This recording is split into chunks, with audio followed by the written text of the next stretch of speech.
Hi friends, I'm Avinash. నా పేరు అవినాష్. ఈ తెలంగాణ అశోక అకాడమీలో మనం ఎన్విరాన్మెంట్ అండ్ డెవలప్మెంట్, పర్యావరణం మరియు అభివృద్ధి అనే సబ్జెక్ట్ పైన మనం డిస్కషన్ చేస్తున్నాం. సో ఇది మన గ్రూప్ 1 మెయిన్స్లో యూజ్ అవుతుంది. ఇది తెలుగు మీడియం విద్యార్థుల గురించి మనం ఈ వీడియోస్ చేయడం జరుగుతున్నది వాళ్ళు అడగడం వలన. సో ఈ పర్యావరణం మరియు అభివృద్ధి అనేది ముఖ్యమైన సబ్జెక్ట్ కాన్సెప్ట్. 50 మార్కులు మెయిన్స్లో ఉన్నది. దాన్ని నేను చెప్తున్నాను ఇక్కడ అశోక తెలంగాణ అకాడమీ యాప్లో. సో ఇంతకుముందు మనం బయోడైవర్సిటీ, జీవ వైవిధ్యం యొక్క ఇంట్రడక్షన్ చూసినాం. అలానే మనం జీవ వైవిధ్యాన్ని వివిధ స్థాయిల్లో కూడా డిస్కస్ చేసాం. జన్యు స్థాయిల్లో, జాతుల స్థాయిల్లో, ఆవరణ వ్యవస్థ స్థాయిల్లో చూసాం. ఇప్పుడు మనం ఈ జీవ వైవిధ్యం యొక్క ప్రాముఖ్యతను గురించి పూర్తిగా ఇన్డెప్త్గా తెలుసుకునే ఒక అవగాహన చేసుకునే ప్రయత్నం చేద్దాం. సో జీవ వైవిధ్యం యొక్క ప్రాముఖ్యత, ఇంపార్టెన్స్ ఆఫ్ బయోడైవర్సిటీ. సో ఏ విధంగా మనకు జీవ వైవిధ్యం మనకు మానవాళికి కానీ ఎలా ఉపయోగపడుతుంది అనేది ఇక్కడ మనం చూద్దాం. సో ఇక్కడ మీరు చూడండి, చాలా ఇది ఇన్డెప్త్ ఆఫ్ కాన్సెప్ట్లో మనం అర్థం చేసుకుందాం. ఎగ్జాంపుల్స్తో సహా చూద్దాం. సో ఇక్కడ చూడండి, మొట్టమొదటిది ఏంటి? జీవ వైవిధ్యం మనకు రకరకాల పర్యావరణ సేవలను అందిస్తుంది. జీవ వైవిధ్యం మనకు రకరకాల వివిధ విధాల పర్యావరణ సేవలను అందిస్తుంది. Environment and ecological services. అందులో కొన్ని చూద్దాం. మనం ఏ విధంగా మనకు జీవ వైవిధ్యం అనేది మనకు మానవాళికి ఉపయోగపడుతుంది అనేది చూద్దాం. సో ఇక్కడ చూడండి, రకరకాల పర్యావరణ సేవలను, ఎకలాజికల్ అండ్ ఎన్విరాన్మెంటల్ సర్వీసెస్ని మనకు ప్రొవైడ్ చేస్తుంది జీవ వైవిధ్యం. అదేవిధంగా మనకు స్వచ్ఛమైన గాలి జీవ వైవిధ్యం మనకు అందిస్తుంది. మానవాళికే కాదు, భూమిపైన ఉన్న సమస్త ప్రాణికోటికి స్వచ్ఛమైన గాలిని అందించేది కేవలం జీవ వైవిధ్యం మాత్రమే. అది వృక్షాలు. ఇక్కడ చూడండి, మీకు తెలిసిందే, బ్రాజిల్ దేశంలోని అమెజాన్ అడవులు. ఈ అమెజాన్ అడవులు ప్రతి సంవత్సరం భూమి అట్మాస్ఫియర్లోకి 40% ఫ్రెష్ ఆక్సిజన్ని అందిస్తుంది. 40% ఆఫ్ ఫ్రెష్ ఆక్సిజన్ని ఈ అడవులు అందించడం జరుగుతుంది. సో ఈ విధంగా స్వచ్ఛమైన గాలిని మనము ఈ యొక్క బయోడైవర్సిటీ, జీవ వైవిధ్యం, వృక్ష జాతి నుంచి మనకు పొందుతున్నాం. మానవాళి అండ్ ఇతర జీవకోటి పొందుతుంది. అదేవిధంగా మనకు స్వచ్ఛమైన నీరును కూడా జీవ వైవిధ్యం మనకు అందిస్తుంది. ఎలా మరి స్వచ్ఛమైన నీటిని అందిస్తుంది జీవ వైవిధ్యం? ఈ విధంగా మీరు చూడండి, ఒక ప్రాంతంలో కనుక అత్యధికమైన వృక్ష సంపద ఉన్నట్టయితే అక్కడ ఆ వృక్ష సంపద ఏం చేస్తుందంటే, వర్షాలు పడ్డప్పుడు ఆ వర్షపు నీటిని తనలో ఒడిసి పట్టుకుంటుంది. అది తనలో ఒడిసి పట్టుకొని అందులో ఉన్న కాలుష్య కారకాలన్నింటినీ కూడా పూర్తిగా ప్యూరిఫై చేసి ఆ తర్వాత ఆ వర్షపు నీటిని క్రమ పద్ధతిలో చెరువుల్లోకి లేదా నదుల్లోకి అందించడం జరుగుతుంది. ఆ వర్షపు నీరు, ఆ స్వచ్ఛమైన నీటినే మనం మరియు ఇతర ప్రాణికోటి తీసుకుంటుంది. సో ఈ విధంగా మనకు స్వచ్ఛమైన నీటిని కూడా జీవ వైవిధ్యం నుంచి మనం పొందుతున్నాం. తర్వాత వరదల నియంత్రణ. జీవ వైవిధ్యం ముఖ్యంగా ఫారెస్ట్ అడవులు ఇవి వరదల నియంత్రణలో ఉపయోగపడతాయి. వరదల యొక్క నియంత్రణలో ఉపయోగపడతాయి. అదేవిధంగా మీరు చూసుకున్నట్టయితే ఈ మన చిత్తడి నేలలు ఇవి కూడా మనకు వరదల నియంత్రణ, ఫ్లడ్ కంట్రోల్లో ఉపయోగపడుతుంది. మీరు చూసినట్టయితే ఏ విధంగా మరి చిత్తడి నేలలు ఫ్లడ్ కంట్రోల్, వరదల నియంత్రణలో ఉపయోగపడుతుంది అంటే, మనకు ఈ మధ్య కాలంలో మనకున్న మంచి ఉదాహరణ ఏంటంటే ఈ చెన్నై ఫ్లడ్స్. ఇక్కడ మీరు చూడండి, చెన్నై ఫ్లడ్స్ ఏవైతే వచ్చాయో 2014లో. సో ఇది మీరు చూడండి, చెన్నై సిటీలో నుంచి మనకు అడయార్ రివర్ నది అనే ఒక చిన్న నది వెళ్తూ ఉంటుంది. అయితే ఈ నది చుట్టుపక్కల ప్రాంతాల్లో వందల సంఖ్యలో చిత్తడి నేలలు ఉండేవి. చిత్తడి నేలలు ఉండేవి. ఈ చిత్తడి నేలలు మొదటగా వర్షం పడ్డప్పుడు అందులో నీటిని ఆపుకొని అందులో నుంచి క్రమక్రమంగా ఈ అడయార్ నదిలోకి ఆ నీటిని వదలడం జరిగేది. కానీ చెన్నై సిటీ డెవలప్ అయ్యే క్రమంలో ఈ యొక్క చిత్తడి నేలను పూర్తిగా హరించడం జరిగింది. అప్పుడు ఏమైంది, ఇదివరకు వర్షం పడితే కొద్దిసేపు ఆ వర్షపు నీరు ఈ చిత్తడి నేలలో ఆగి తర్వాత ఈ నదిలోకి ప్రవేశించేవి, కాబట్టి ఏ ఇబ్బంది ఉండకపోయేది. ఇప్పుడు ఆ వ్యవస్థ లేకుండా ఈ చిత్తడి నేలను తీసేసాం అనుకోండి, పడ్డ వర్షం మొత్తం వర్షపు నీరు ఈ అడయార్ నదిలోకి వెళ్ళి పూర్తిగా చెన్నై ఫ్లడ్స్కి కారణం చెన్నై ఫ్లడ్స్ జరగడం జరిగింది. సో ఈ విధంగా అన్నమాట. సో ఈ విధంగా మనకు వరదల నియంత్రణలో ఈ బయోడైవర్సిటీ జీవ వైవిధ్యం ఉపయోగపడుతుంది, చిత్తడి నేలలు. అదేవిధంగా మృతికల ఫార్మేషన్ లేదా సాయిల్ ఫార్మేషన్, చిత్తడి నేల మనకు సాయిల్ ఫార్మేషన్లో కూడా జీవ వైవిధ్యం ఉపయోగపడుతుంది. చెట్ల నుంచి రాలిన ఆకులు కింద పడిన తర్వాత అవి డీకంపోజ్ అయ్యి టాప్ సాయిల్ లేదా హ్యూమస్ని ఏర్పరచడం జరుగుతుంది. ఈ టాప్ సాయిల్ హ్యూమస్ వల్ల పంటలు బాగా పండే అవకాశం కూడా మనకు ఉంటుంది. సో ఈ విధంగా మృతికల ఫార్మేషన్లో కూడా మనకు జీవ వైవిధ్యం అనేది ఎంతో ఉపయోగపడుతుంది. అదేవిధంగా ఆహారం అంటే ఆహారం ఆర్ ఫుడ్. జీవ వైవిధ్యం నుంచి మనం రకరకాల ఆహారాన్ని మనం పొందుతున్నాం. ఒక చిన్న ఫ్యాక్ట్ ఏంటంటే భూమిపైన మానవుడు సుమారు 80,000 రకాల మొక్కలను తన ఆహారంలో భాగంగా తీసుకోవడం జరుగుతుంది. భూమిపైన 80,000 రకాల మొక్కలను మనిషి తన ఆహారంలో భాగంగా తీసుకోవడం జరుగుతుంది. 80,000 రకాల జాతుల ఆహార మొక్కలను మానవుడు ప్రస్తుతం ఉపయోగిస్తున్నాడు తన యొక్క ఆహారం కొరకు. సో ఈ విధంగా అన్నమాట. అంత మాత్రమే కాకుండా ఇంధనం కూడా మనం జీవ వైవిధ్యం నుంచి పొందుతున్నాం. ఇంధనం ఫర్ ఎగ్జాంపుల్ సింపుల్గా మన ఉదాహరణ చెప్పాలంటే ఫ్యూయల్ వుడ్ అంటే వంట చెరుకు. సో నిన్న మొన్నటి దాకా కూడా మనం గత ఒక 10 సంవత్సరాల కింద వరకు కూడా ఈ వంట చెరుకును ఆధారంగా చేసుకొని మనం ఆహారం వండుకోవడం జరుగుతున్నది. ఇప్పటికి కూడా మీరు కనుక గిరిజన ప్రాంతాల్లో వెళ్ళినట్టయినా లేదా పల్లెటూరుకి వెళ్ళినట్టయినా అక్కడ ప్రజలు ప్రస్తుతం ఇప్పటికి కూడా వంట చెరుకును ఇంధనంగా ఉపయోగిస్తున్నారు.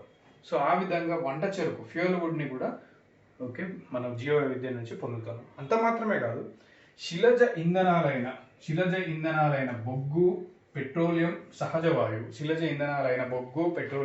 వాయువులు కూడా శిలజీకరణం చెందిన జీవ వైవిధ్యం యొక్క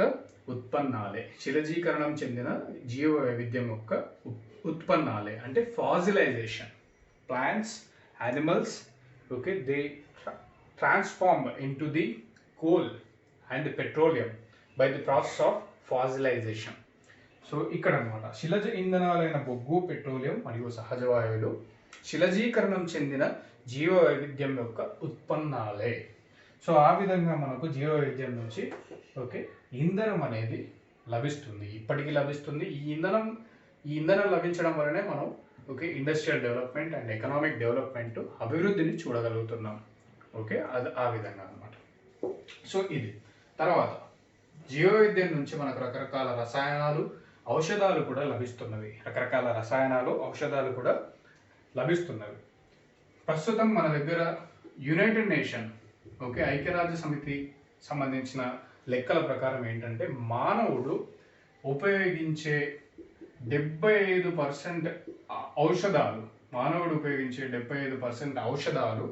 రకరకాల మొక్కల నుంచి ఎక్స్ట్రాక్ట్ చేయబడినవి. సో ఆ విధంగా మనకు వృక్షజాతి మనం ఇప్పుడు ప్రస్తుతం యూజ్ చేస్తున్న ఔషధాలు, వ్యాక్సిన్లలో 75% మనం ఈ మొక్కల నుంచి మాత్రమే తీసుకోవడం జరుగుతున్నది. సో అంత ప్రాముఖ్యత ఉందన్నమాట. ఫర్ ఎగ్జాంపుల్ మీకు చెప్పాలంటే మీకు తెలిసిందే, ఇది మలేరియా డ్రగ్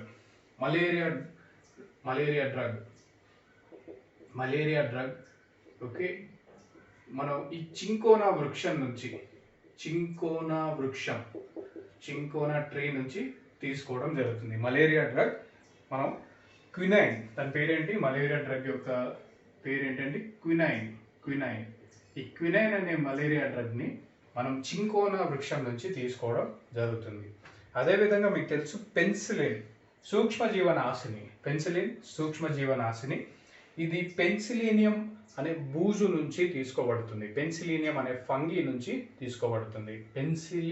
పెన్సిలిన్ అనే సూక్ష్మజీవనాశిని మనం పెన్సిలీనియం అనే బూజు నుంచి తీసుకోవడం జరుగుతుంది. అదేవిధంగా మనకు క్యాన్సర్ని నివారించే drugs vinblastine and vincristine. క్యాన్సర్ని నివారించే డ్రగ్స్ లేదా medicines vinblastine and vincristine. ఇవి మనకు తెల్ల జిల్లేడు చెట్టు నుంచి, బిల్ల గన్నేరు. ఇవి మనకి ఏంటంటే తెల్ల జిల్లేడు కాదు, బిల్ల గన్నేరు చెట్టు నుంచి తీసుకోవడం జరుగుతుంది. క్యాన్సర్ డ్రగ్స్ మనం ఈ విన్ బ్లాస్టిన్, విన్ క్రిస్టిన్, బిల్ల గన్నేరు చెట్టు నుంచి తీసుకోవడం జరుగుతుంది. సో ఈ విధంగా మనకు జీవ వైవిధ్యం అనేది రసాయనాలను, ఔషధాలను అందిస్తుంది. ప్రస్తుతం మానవాళి యూజ్ చేసే 75% రసాయనాలు, ఔషధాల యొక్క మూలాలు మనకు వృక్ష జాతుల్లో ఉన్నవి, భూమిపైన ఉన్న రకరకాల వృక్ష జాతుల్లో ఉన్నవి. అందులో కొన్ని ఎగ్జాంపుల్స్ ఏంటంటే, మనం ఇప్పుడు మలేరియా డ్రగ్ క్వినైన్, దీన్ని మనం చింకోనా వృక్షం నుంచి తీసుకోవడం జరుగుతుంది. అండ్ మీకు తెలుసు మలేరియా వల్ల చాలా మంది ప్రజలు భూమిపైన ఎన్ని అవస్థలు పడుతున్నారో మీకు తెలుసు, అందులో ముఖ్యంగా భారతదేశం. ఓకే, సో ఈ చింకోనా ట్రీ నుంచే మనం ఈ యొక్క క్వినైన్ డ్రగ్, మలేరియా డ్రగ్ని తీసుకోవడం జరిగింది. అది ఎంతో ఎఫెక్టివ్గా కూడా పనిచేయడం జరుగుతుంది.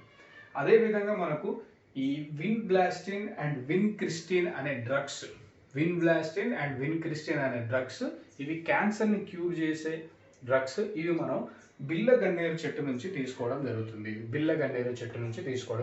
అదేవిధంగా మనకు పెన్సిలీనియం, సూక్ష్మ జీవనాశిని పెన్సిలిన్.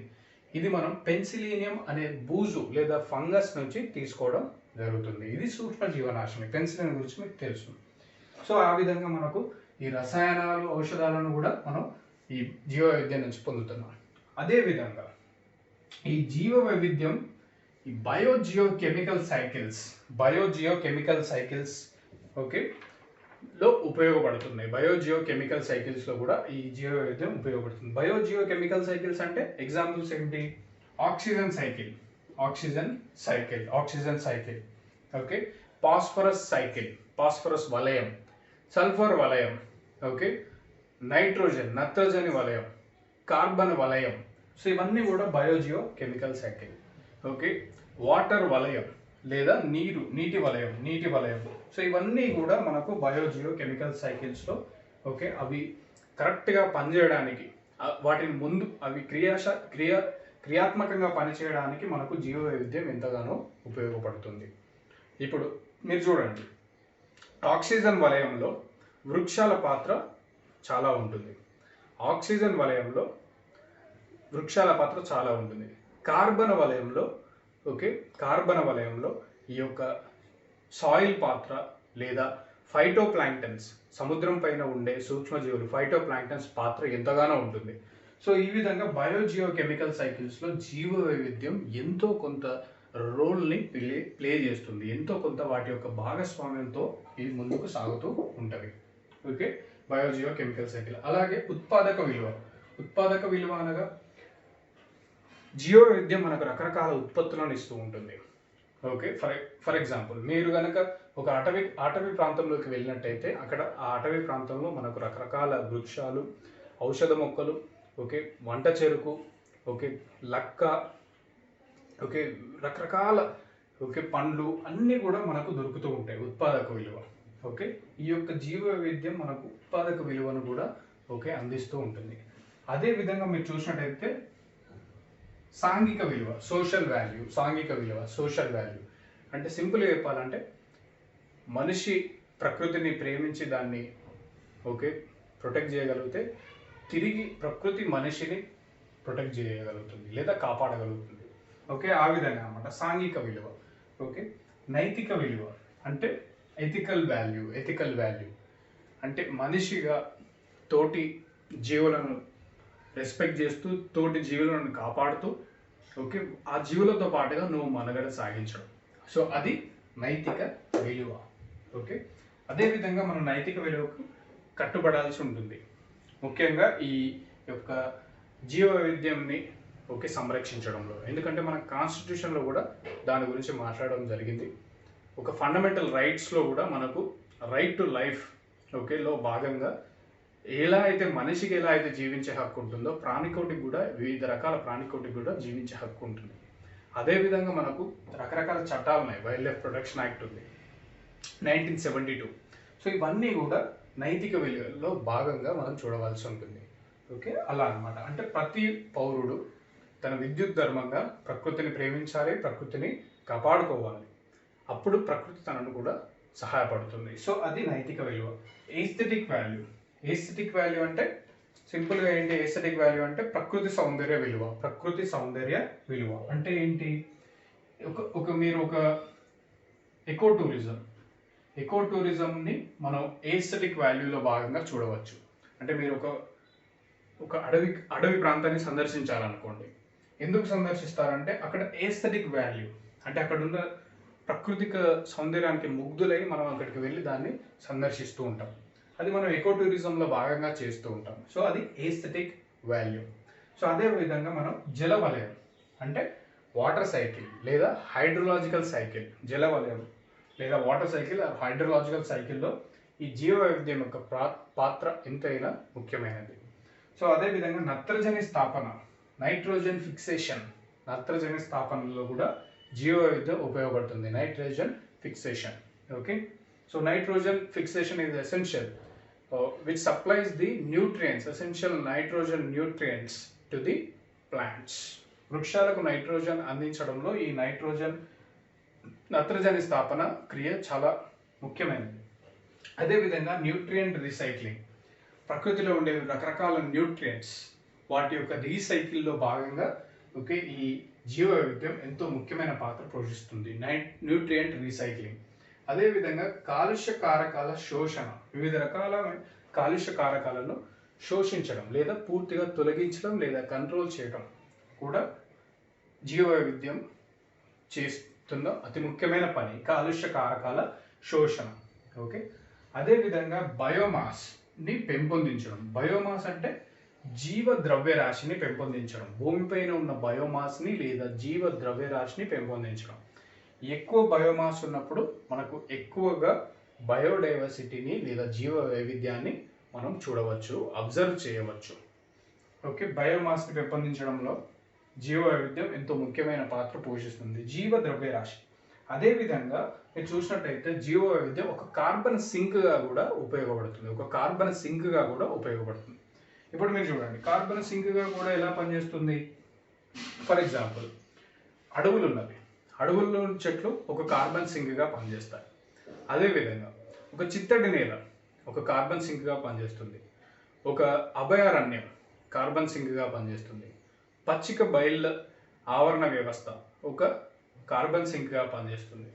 అదే విధంగా సముద్రం ఆవరణ వ్యవస్థ, సముద్రం పైన ఉన్న ఫైటో ప్లాంక్టన్స్ ఓకే అవి కూడా కార్బన్ సింక్గా పనిచేసే విధంగా చూస్తారు. అదేవిధంగా మాడ అడవులు మ్యాంగ్రూవ్స్ ఓకే ఇవి కూడా కార్బన్ సింక్గా పనిచేస్తాయి. ఓకే, అదేవిధంగా ఈ మన కోరల్ రీఫ్స్ ఓకే పగడపు దిబ్బలు అవి కూడా కార్బన్ సింక్గా పనిచేస్తాయి. సో ఈ విధంగా బయోడైవర్సిటీ జీవ వైవిధ్యం ఒక కార్బన్ సింక్గా పనిచేస్తుంది. కార్బన్ సింక్గా పనిచేసినప్పుడు మనకు ఈ కార్బన్ సైకిల్, ఏదైతే బయోజియో కెమికల్ సైకిల్స్లో భాగంగా కార్బన్ వలయం ఉందో దానికి అది ఉపయోగపడుతుంది లేదా కార్బన్ వలయాన్ని ముందుకు తీసుకెళ్లడంలో ముఖ్యమైన పాత్ర పోషిస్తుంది.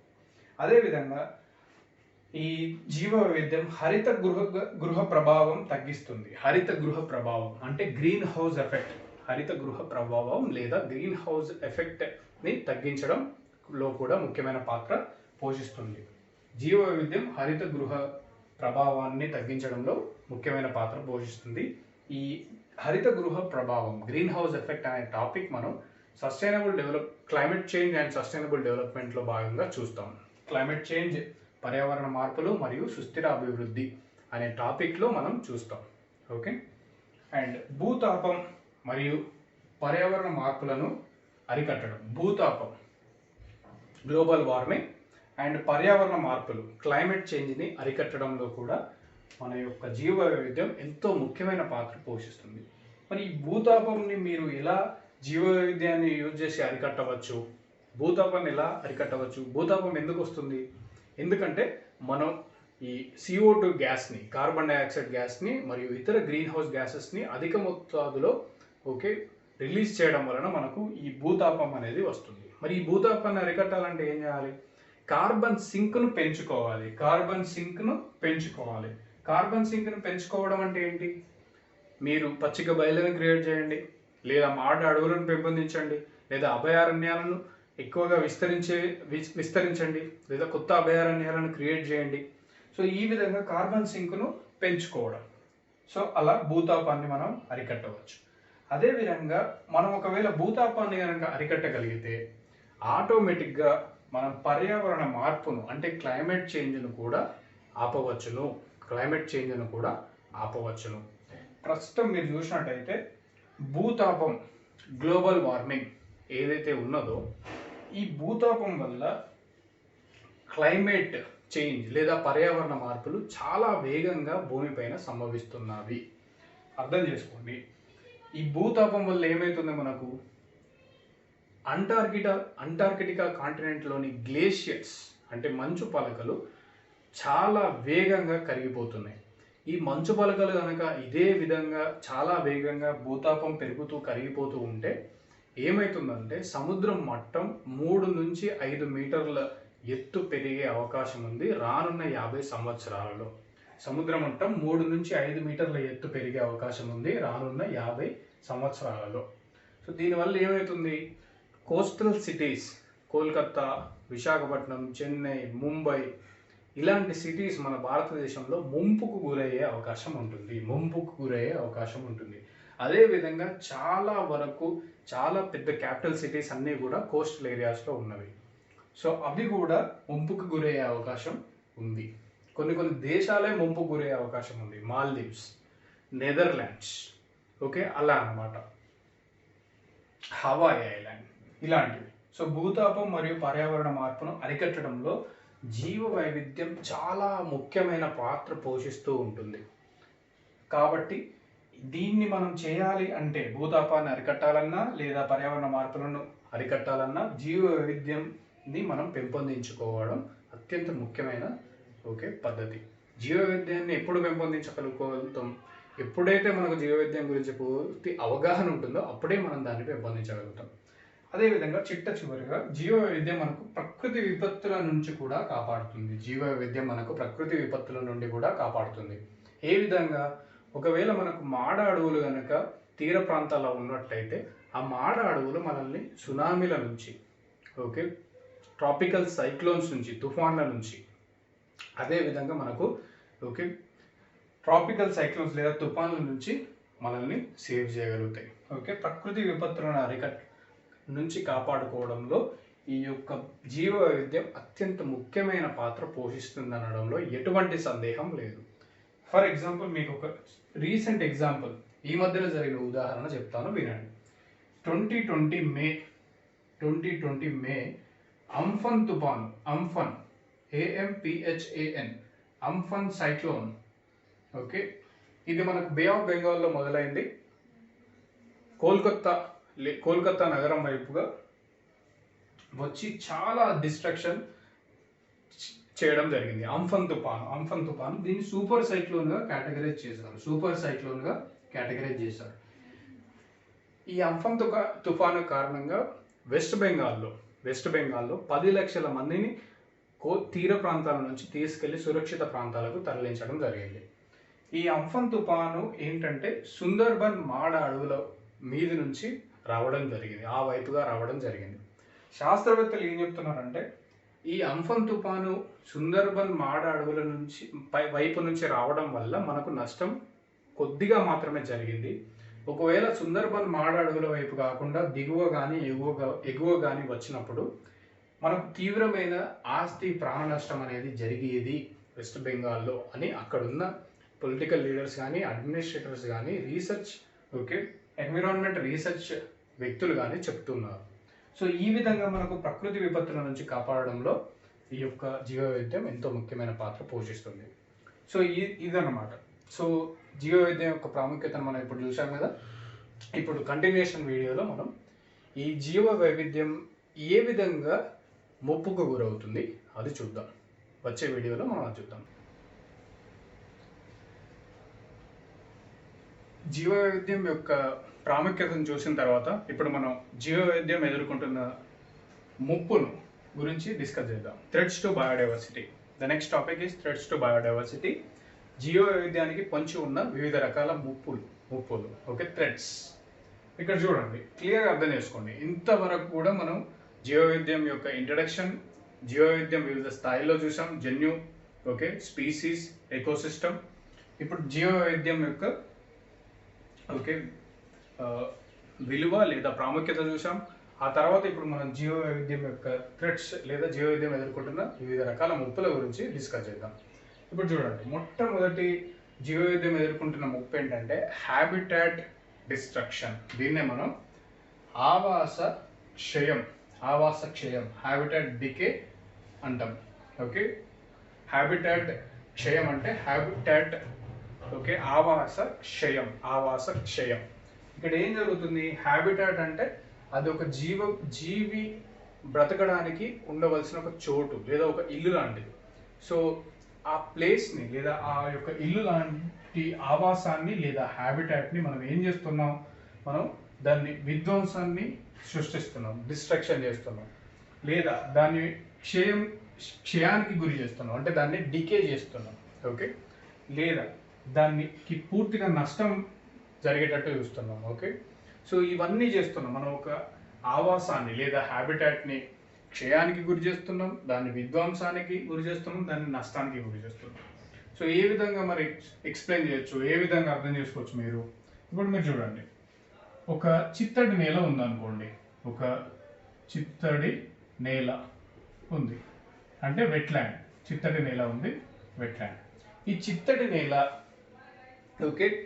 ఇది ఒక ఆవాసం. ఈ చిత్తడి నేల అనేది ఇది ఒక ఆవాసం. వేటికి ఆవాసం? ఇది రకరకాల చేపలకు ఆవాసం, రకరకాల ఫ్రాగ్స్కు ఇది ఆవాసం, రకరకాల రెప్టైల్స్కు ఇది ఆవాసం, రకరకాల వృక్ష జాతులకు ఇది ఆవాసం, రకరకాల మైగ్రేటరీ బర్డ్స్, రకరకాల పక్షులకు ఇది ఆవాసం. అర్థమవుతుందా? సో ఈ విధంగా అన్నమాట ఒక చిత్తడి నేల అనేది అది ఒక ఆవాసం లాగా పనిచేస్తుంది. ఇన్ని రకాల బయోడైవర్సిటీకి అది ఒక ఆవాసం లాగా పనిచేస్తుంది.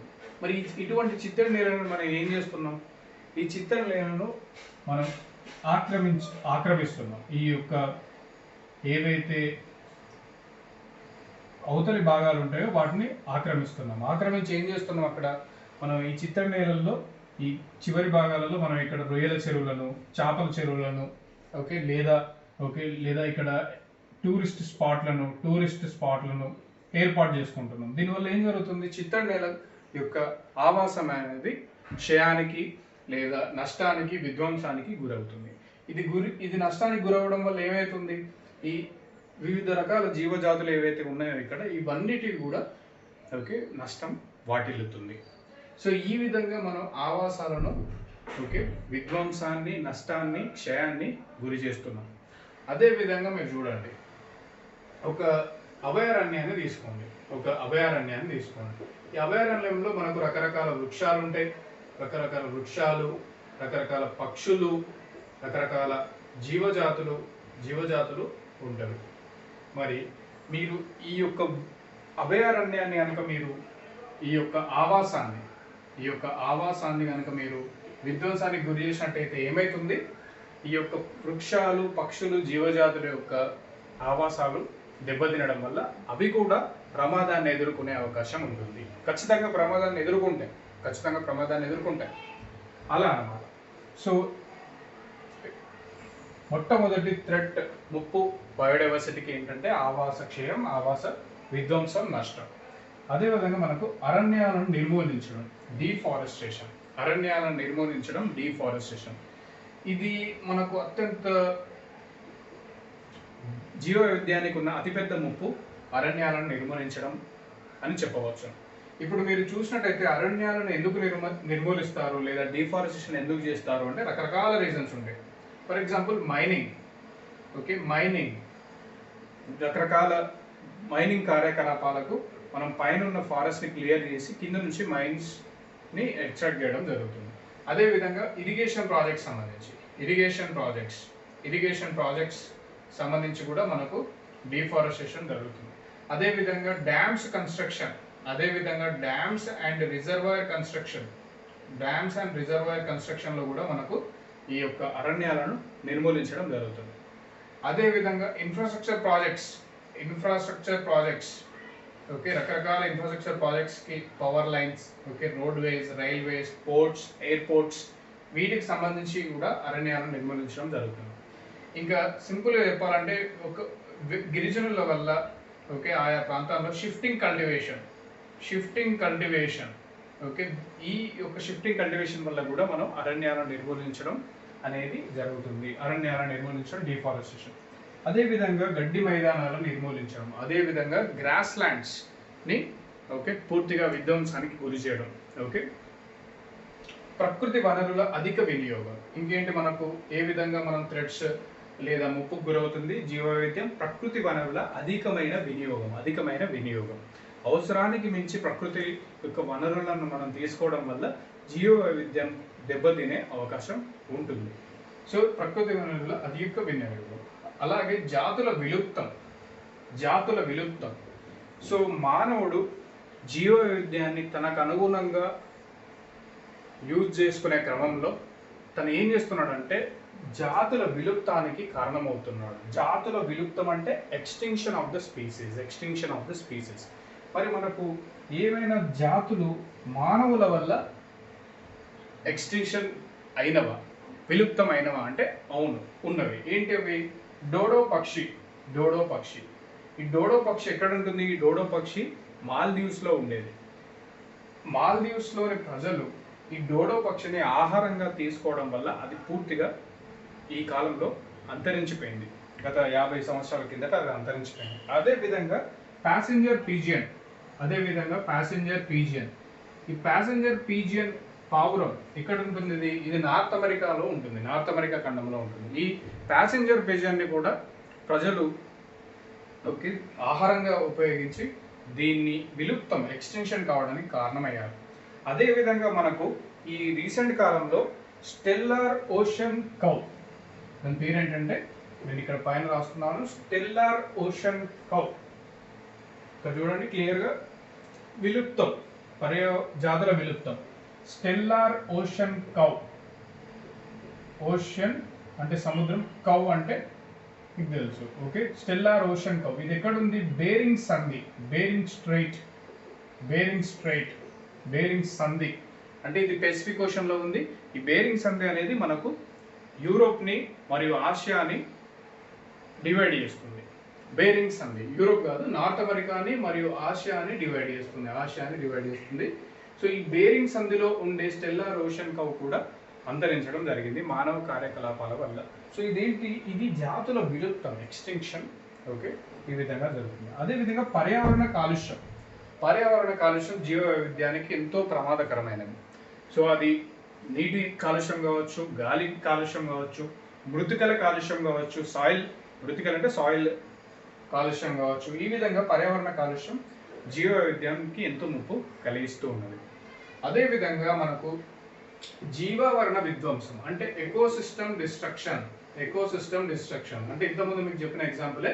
ఎకోసిస్టమ్ అంటే అది ఫారెస్ట్ ఎకోసిస్టమ్ కావచ్చు, దట్టమైన అభయారణ్యం, చిత్తడి నేలలు కావచ్చు, వెట్లాండ్స్, ఓకే, అవి గడ్డి మైదానాలు కావచ్చు, గ్రాస్ ల్యాండ్స్, ఓకే, అవి, ఓకే, ఒక రివర్ నది ఎకోసిస్టమ్ కావచ్చు, నది జీవావరణ వ్యవస్థ కావచ్చు.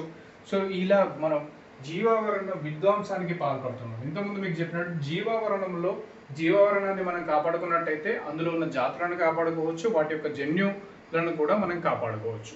సో మనం ఏం చేస్తున్నాం? జీవావరణాలని విధ్వంసానికి గురి చేస్తున్నాం. So forest, wetland, grasslands, rivers, they are all various ecosystems and they are being threatened, because of the human activities. అలానే మనకు వన్యప్రాణుల అక్రమ రవాణా, దీన్ని ఏమంటాం వైల్డ్ లైఫ్ ట్రాఫికింగ్, వన్యప్రాణుల అక్రమ రవాణా.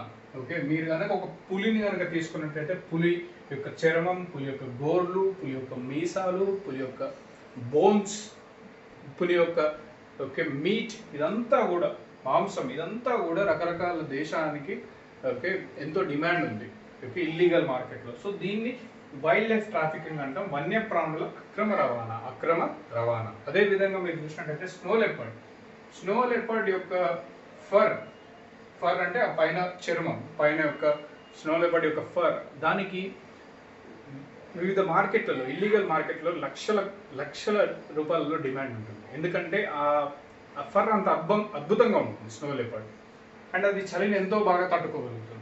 సో దాని గురించే ఈ స్నో లెపర్డ్స్ని చంపడం జరుగుతుంది. ఓకే, మంచు చిరుతలను చంపడం జరుగుతుంది. వన్యప్రాణుల అక్రమ రవాణా, వైల్డ్ లైఫ్ ట్రాఫికింగ్, భూతాపం పెరగడం అంటే గ్లోబల్ వార్మింగ్,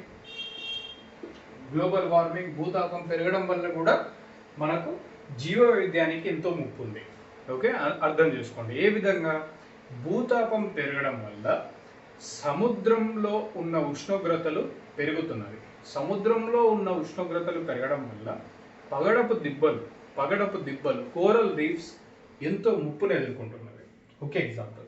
ఆ విధంగా భూతాపం పెరగడం వల్ల జీవ వైవిధ్యానికి ఎంతో నష్టం వాటిల్లుతుంది. ఇప్పుడు మీరు చూడండి, భూతాపం పెరగడం వల్ల ఆర్కిటిక్ మంచు పలకలు కరిగిపోతున్నవి.